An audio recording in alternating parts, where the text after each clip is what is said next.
What is client-centered therapy? Client-centered therapy, also known as person-centered therapy or Rogerian therapy, is a non-directive form of talk therapy developed by humanist psychologist Carl Rogers during the 1940s and 1950s. In this approach, you act as an equal partner in the therapy process. While your therapist remains non-directive, they don't pass judgments on your feelings or offer suggestions or solutions. Rogers is widely regarded as one of the most influential psychologists of the 20th century. He believed that people are fundamentally good and, in his approach to therapy, he treated everyone as an expert on their own lives and experiences.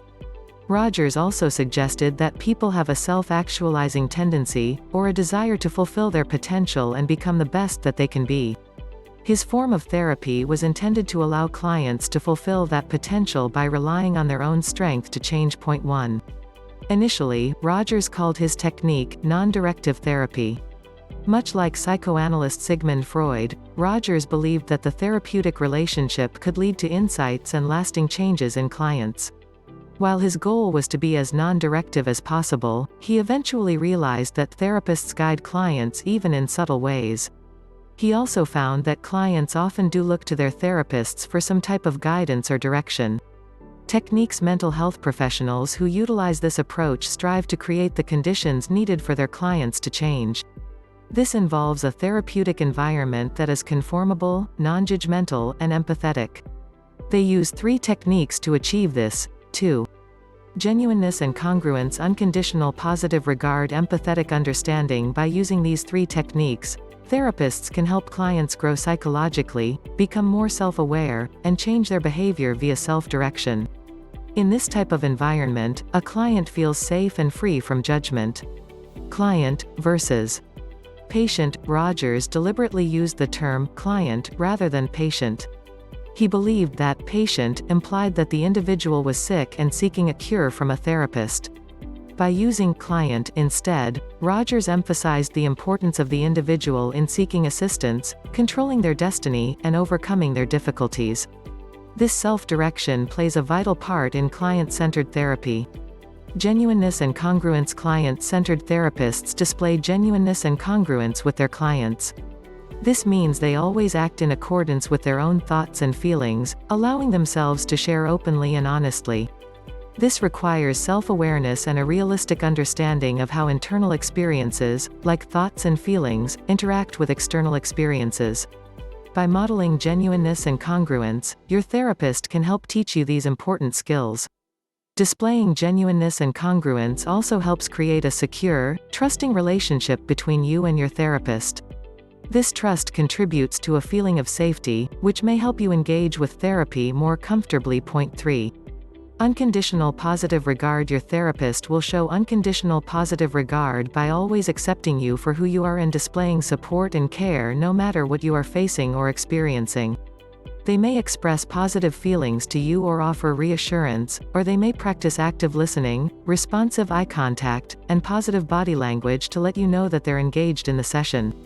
By creating a climate of unconditional positive regard, your therapist may help you feel able to express your true emotions without fear of rejection. This is often an affirming experience, and it may set the stage for you to make positive changes. Point 4. Farber B.A., Suzuki J.Y., Lynn. Empathetic understanding. Your therapist will also practice empathy during sessions, acting as a mirror of your feelings and thoughts. They will seek to understand you and maintain an awareness and sensitivity to your experience and your point of view.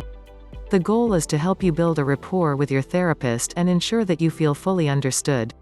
This may provide you with the environment you need to reflect on your own inner thoughts, perceptions, and emotions, which may offer unique insights you didn't have access to previously.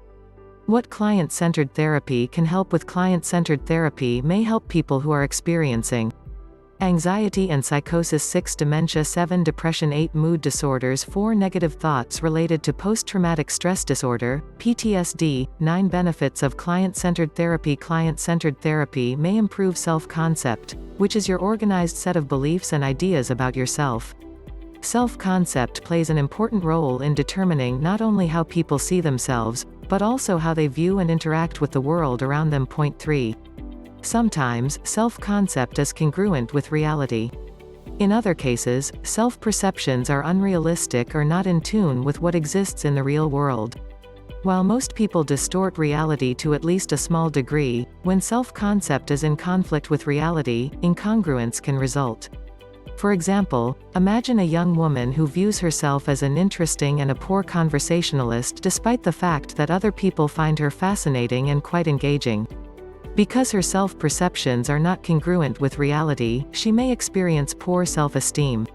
Through the process of client-centered therapy, you can learn to adjust your self-concept in order to achieve congruence. The techniques used in the client-centered approach are all focused on helping you reach a more realistic view of yourself and the world. Effectiveness. Several studies have shown that the techniques used in client-centered therapy are beneficial.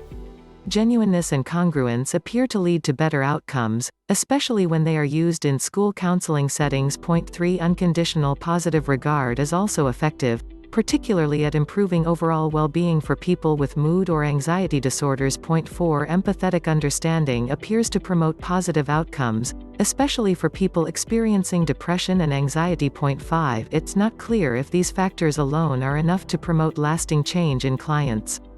Outcomes for clients may also depend on their perception of their therapist. If they don't see their therapist as empathetic, for instance, they may not experience positive results from treatment. Point 5. Things to consider for client-centered therapy to be effective: you need to be willing to share your internal experiences with your therapist without their direct guidance or advice. You will act as an equal partner during therapy, often determining the course of your sessions, though your therapist may also ask questions or seek clarification. While client-centered therapy can help you gain the self-efficacy needed to feel comfortable leading the conversation, this may not be the ideal approach for everyone. Some people may find they prefer therapists who are more directive. The relationship you and your therapist establish is also an important part of this form of therapy. If you don't feel understood by your therapist or don't feel safe and supported enough to share your thoughts openly, it will be more difficult to make progress. Point 5.